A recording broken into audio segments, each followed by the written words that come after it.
Olá, olá, paz do Senhor Jesus Cristo, tudo bem? Eu espero que você esteja bem, bem como toda a sua família. Nesse momento quero passar a oportunidade à pastora Kelly Rodrigues, que vai dar a paz do Senhor a todos vocês. Boa noite, a paz do nosso Senhor e Salvador Jesus Cristo a todos. Amém. Hoje nós vamos falar sobre o desvendar de um reinado de excelência com base na vida de Salomão. Subalterna ao tema, ou ao capítulo de 1 Reis, capítulo 10, verso de número 1 em diante, que diz assim: E ouvindo a rainha de Sabá a fama de Salomão acerca do nome do Senhor, veio prová-lo por enigmas. E veio a Jerusalém com um grande exército, com camelos carregados de especiarias e muitíssimo ouro e pedras preciosas. Veio a Salomão e disse-lhe tudo quanto tinha no seu coração. E Salomão lhe declarou todas as suas palavras, nenhuma coisa se escondeu ao rei que não lhe declarasse. Olha que interessante, como que uma mulher conhecida, famosa como a rainha de Sabá, ela sai da sua terra e ela pega camelos com as melhores especiarias, ouro finíssimo, e vai levar como presente a um rei que já era rico. Não é incrível isso? O que será que uma mulher com uma posição como a rainha de Sabá, ela resolve sair ao ouvir a fama de alguém que tinha recebido da parte do dono do mundo, do rei dos reis, a Rohimá, a sabedoria? Bom, especialista nessa área, nossa querida pastora Kelly, minha esposa, e ela vai falar um pouquinho a respeito da observância, da forma como que a rainha de Sabá observa a sabedoria de Salomão, não apenas pelo que ele fala, mas o que ele faz. Me parece que a sabedoria, ela é testada de acordo com a praticidade dela e não de acordo com a teoria. Antes de passar para ela, eu quero ressaltar que Deus em sonho apareceu a Salomão e fez até mesmo uma grande proposta. Disse assim: Salomão, pede-me o que quiseres.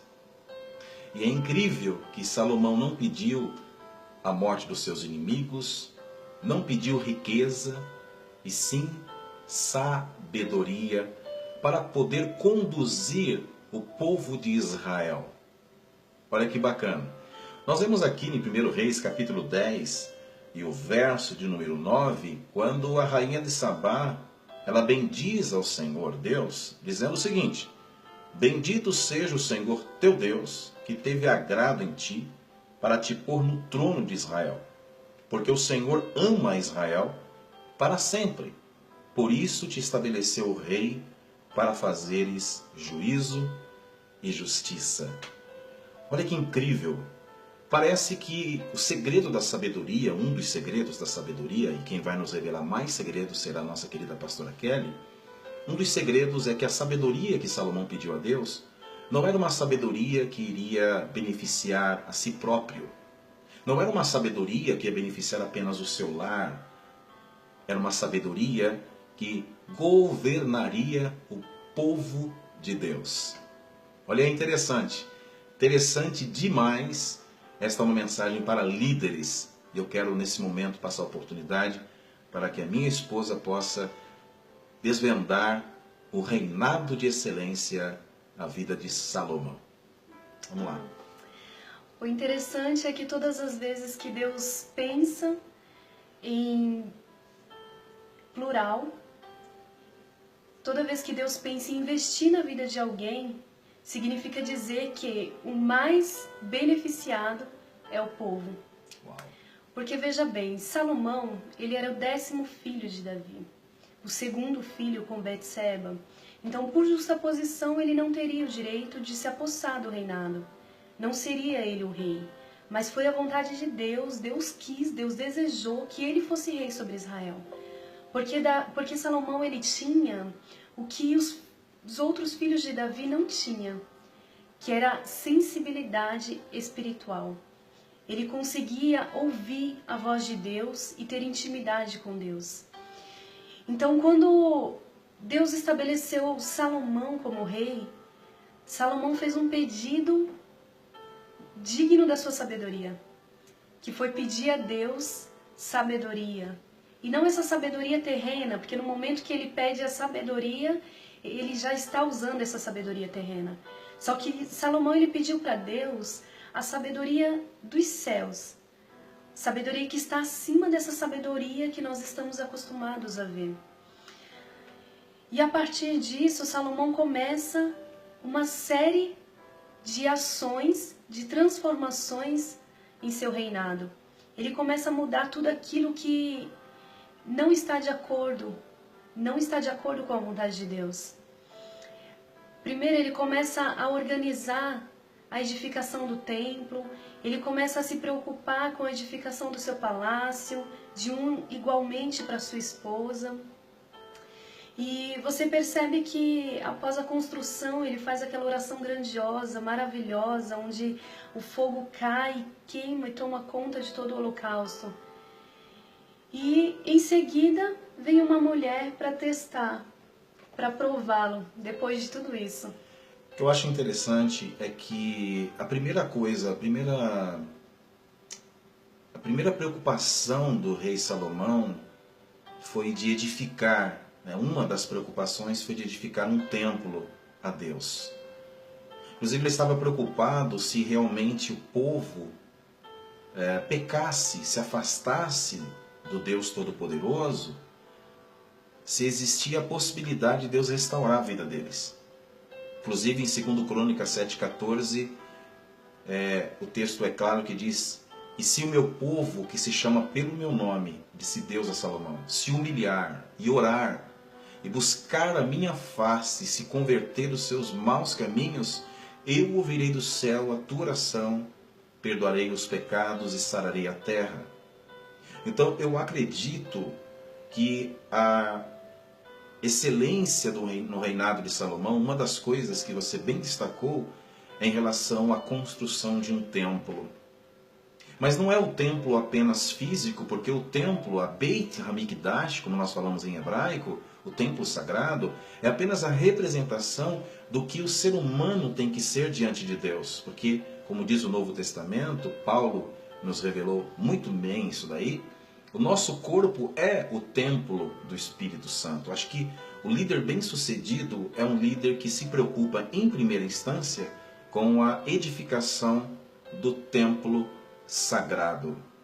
Será que esse é um dos segredos do reinado de excelência na vida de Salomão, no reinado de Salomão?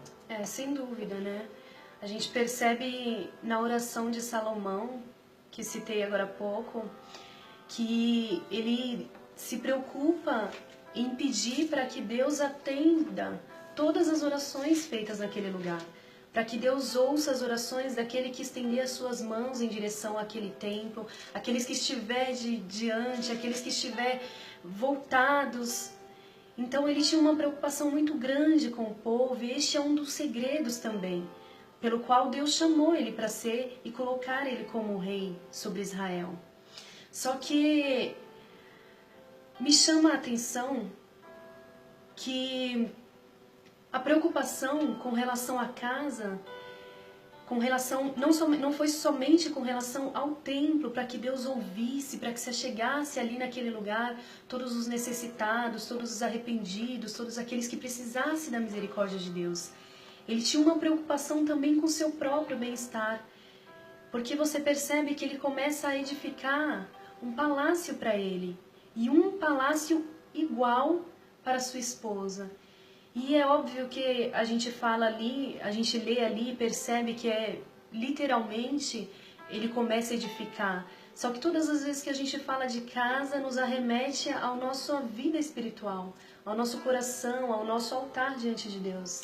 E parece que quando ele constrói o templo sagrado, ele constrói um palácio para ele, e um palácio para sua digníssima esposa, a filha de Faraó, a Sunamita. Me parece que aí nos arremete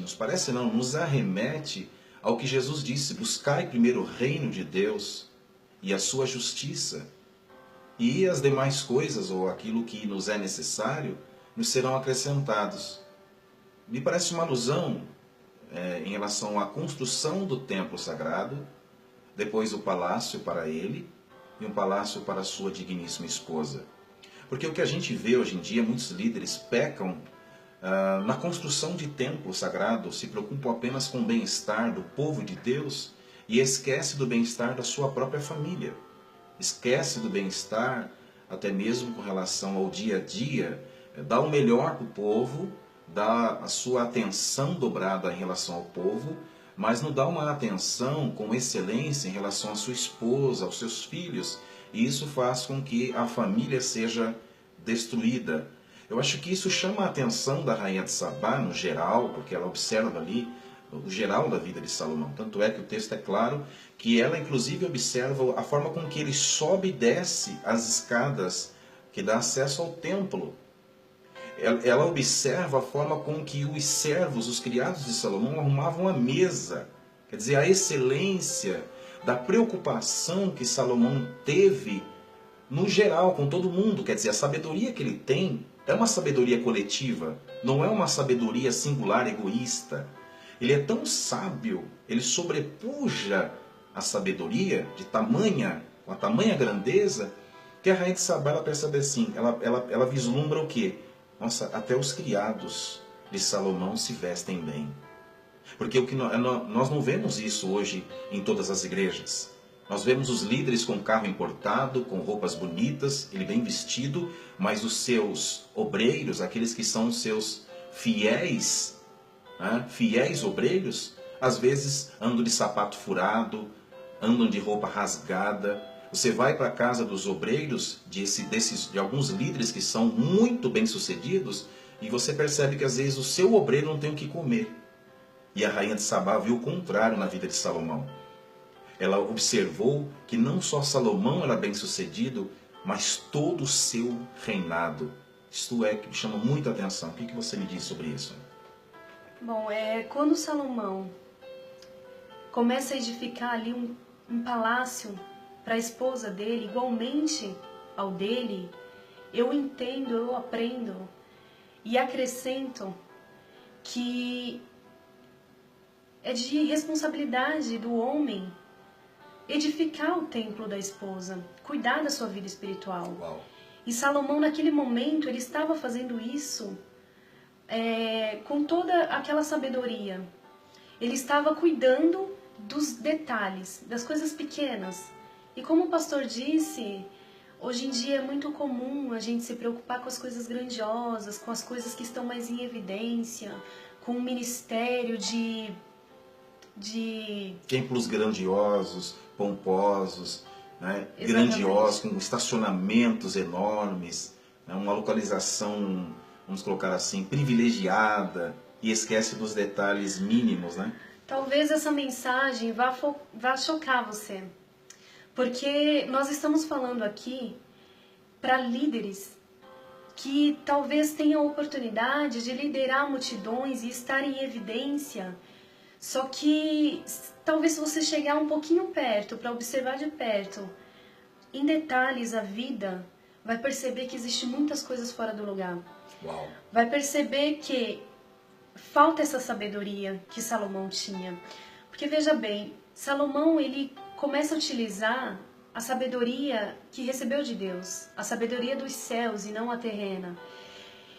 E essa sabedoria que vem de Deus, dos céus, ela só é adquirida através do temor. O temor é o princípio do saber.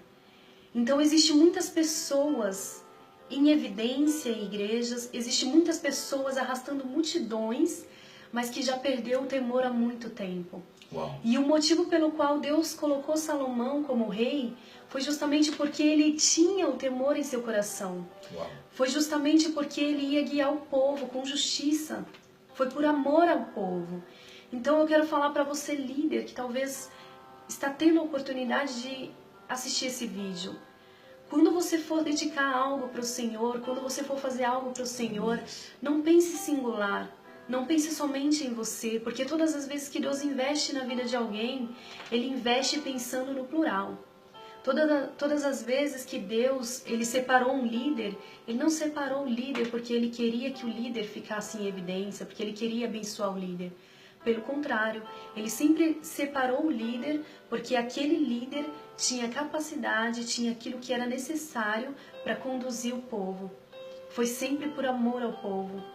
E o líder era o menos... Evidência, o mesmo que estava o menos que o menor. Era o menos favorecido. Menos favorecido. O menos favorecido. Olha que interessante, 1 Reis, capítulo 10, verso 4 em diante.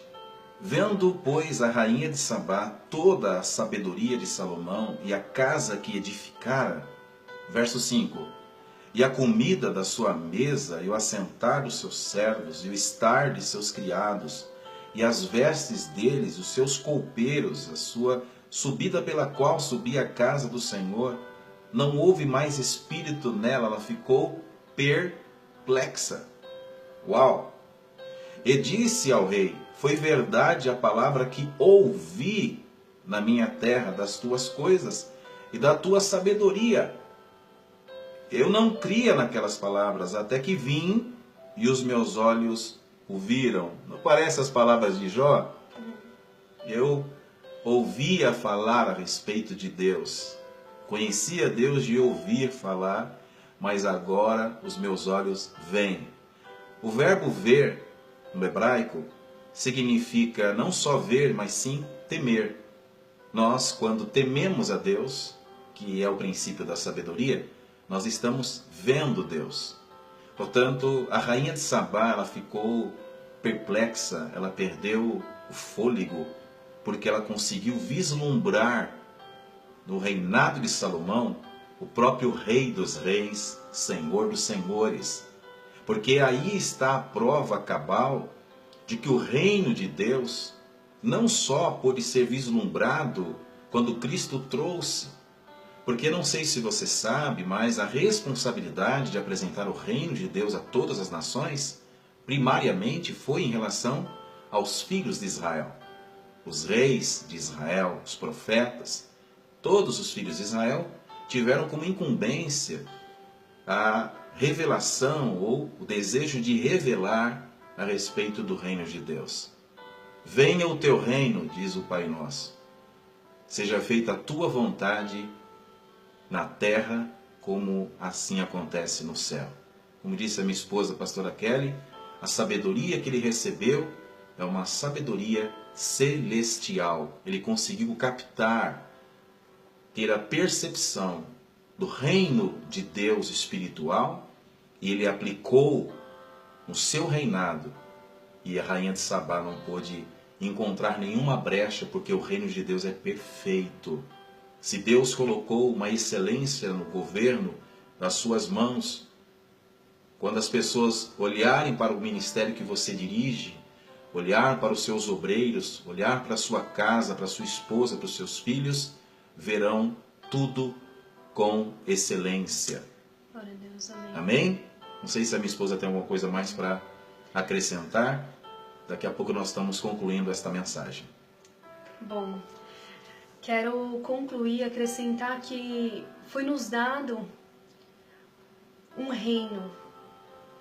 É como diz o Pai Nosso, venha a nós o teu reino. Todos os dias Deus nos dá a oportunidade de estabelecer neste mundo o reino de Deus. Glória a Deus. Todos os dias Deus nos dá condições de que o reino dele seja sobre essa terra, seja sobre as pessoas que estão à nossa volta. Aleluia. E é de nossa responsabilidade trazer o reino de Deus. Aleluia. E o reino de Deus, ele não é simplesmente feito de palavras, ele é feito de atitudes, ele é feito de gestos, ele é feito de olhar, ele é feito de coisas pequenas.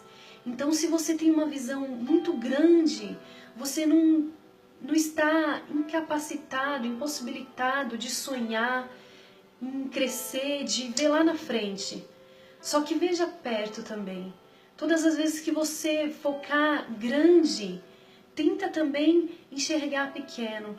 Porque todas as vezes que você foca no presente, você constrói uma história. Você acrescenta no seu ministério, você acrescenta na sua vida pessoal, na sua vida familiar.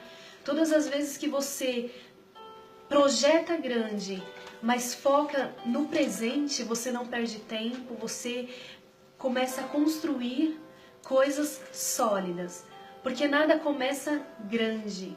Não tem como você começar uma construção pelo teto. Você começa pela estrutura, pela base, de baixo. Então, essa palavra é tão grandiosa, é tão profundo que se você conseguir perceber, se você conseguir captar o que Deus está falando para você nessa noite, se você conseguir enxergar e aplicar na tua vida, eu tenho certeza absoluta que coisas grandes vão acontecer. Eu tenho certeza absoluta que aquela situação que talvez você esteja esperando, aquela proposta, aquela oportunidade, eu tenho certeza que vai chegar. Porque muitas vezes a gente não percebe que as coisas pequenas nos afastam das grandes. Porque não tem como você alcançar o além se você não passar por uma estrada. Não tem como você chegar do outro lado se você não atravessar a ponte. Tudo tem um porquê. Não existe possibilidade de você pular etapas. Então, se Deus exige de você hoje uma postura para que você venha começar a consertar as coisas pequenas da sua vida, começar a se acertar com as pessoas à sua volta, fazer com que essas pessoas te enxerguem como um homem de Deus, fazer com que essas pessoas tenham a sua admiração, faça isso. Comece a aplicar essa palavra na tua vida a partir de hoje e você vai perceber que coisas grandes vão acontecer.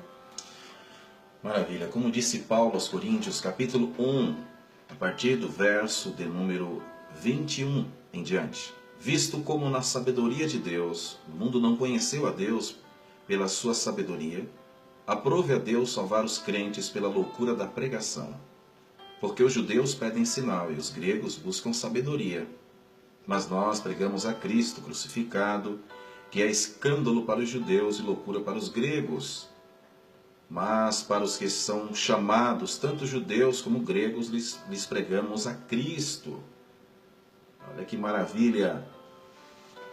Poder de Deus e sabedoria de Deus. Porque a loucura de Deus é mais sábia do que os homens, e a fraqueza de Deus, se de fato isso existe, é mais forte do que os homens. Porque vede, irmãos, a vossa vocação, que não são muitos os sábios, segundo a carne, nem muitos os poderosos, nem muitos os nobres que são chamados. Mas Deus escolheu as coisas loucas deste mundo para confundir as sábias. Amém. Deus escolheu as coisas fracas deste mundo para confundir as fortes. E Deus escolheu as coisas vis deste mundo e as desprezíveis e as que não são para aniquilar as que são. Deus em Cristo te abençoe. E até a próxima. Amém. Este é mais um oferecimento do livro Jardim do Éden, é o decifrador da mente humana. Vamos ver se eu tenho ele aqui. Tem aqui bem pertinho. Você pode estar adquirindo este singelo livro, essa singela literatura, ok? Através do telefone 11 987 17 4461. Jardim do Éden é o decifrador da mente humana, primeiro volume, ok? Você pode pedir através do WhatsApp 11 987 17 4461. É só entrar em contato, deixar o seu CEP, deixar todas as informações que a pessoa vai estar entrando em contato com você e o livro chegará até a sua residência. Um beijo no teu coração, a paz do Senhor. Obrigado, amor, Amém. por essa palavra excelente, por essa explanação maravilhosa e até a próxima. Tchau, tchau. Até mais. Tchau, tchau. Deus abençoe.